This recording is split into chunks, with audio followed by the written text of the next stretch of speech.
বই তোলেই উচ্চলম্বাকে কিন্তু লক্ষ্যভ্রষ্টটি গোলবার থেকে অনেকটা দূরে চলে যাওয়া সরাসরি বারের দৌড়ে ফলে আউট পেকে দর্জি জেলা একাদশের অনুকূলে আজকের খেলায় যিনি রেফারির দায়িত্বে রয়েছেন সমীরণ, আমরা জানি চমৎকার খেলতেন সমীরণ, যিনি আজকে এই খেলার রেফারির দায়িত্বে রয়েছেন এবং সহকারী রেফারির দায়িত্বে যারা রয়েছেন নয়ন এবং সাজন, ওনারা চমৎকার ভাবে সহকারী রেফারির দায়িত্ব পালন করে থাকেন। মাঠের মধ্যে প্রান্তে বল আক্রমণ থেকে পাল্টা আক্রমণে যাওয়ার চেষ্টা বাড়িয়েছেন গোলকিপারের উদ্দেশ্যে। বিশাল অত্যন্ত অভিজ্ঞ একজন গোলকিপার, যিনি 4 নং পাইপার হয়ে গোলকিপার করে থাকেন, চমৎকার খেলেন সেই বিশাল।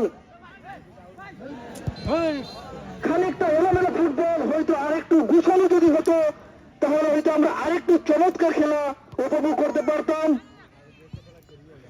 রিপনের পাওয়া বল, চমৎকার খেলে থাকেন রিপন। রঞ্জন আক্রমণে রঞ্জন বাড়িয়েছেন সহযোগী খেলার উদ্দেশ্যে, আবার রঞ্জনের পাওয়া বল দেখে নিচ্ছে তাকে দেওয়া যায়। 2007 নম্বর দেশে পড়বে খেলার পাওয়া বল, কিন্তু কড়া পাহাড়ে রেখেছেন দর্জি টিলা একাদশের রাজু। আবারও বাড়িয়েছেন আক্রমণ থেকে পাল্টা আক্রমণ, রিপনের পাওয়া বল। আবার ধন্যবাদ জানাই আজকের এই ফাইনাল খেলায় প্রত্যেকটা দর্শককে যারা শত ব্যস্ততার মধ্য দিয়ে আমাদের এই ফাইনাল খেলাটি উপভোগ করার জন্য আমাদের এই ঐতিহ্যবাহী লস্করপুর চা বাগান ফুটবল খেলার মাঠে উপস্থিত হয়েছেন।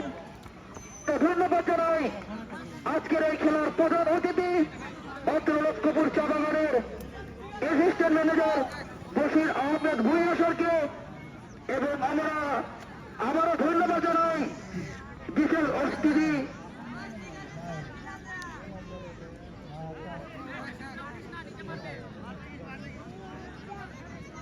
সাজিদুল ইসলাম ভাই, ক্রীড়া সম্পাদক চুরাঘাট উপজেলা, এবং আমরা আবারও ধন্যবাদ জানাই অত্র লস্করপুর চা বাগানের পঞ্চায়েত কমিটি এবং মাইমুরবিদেরকে।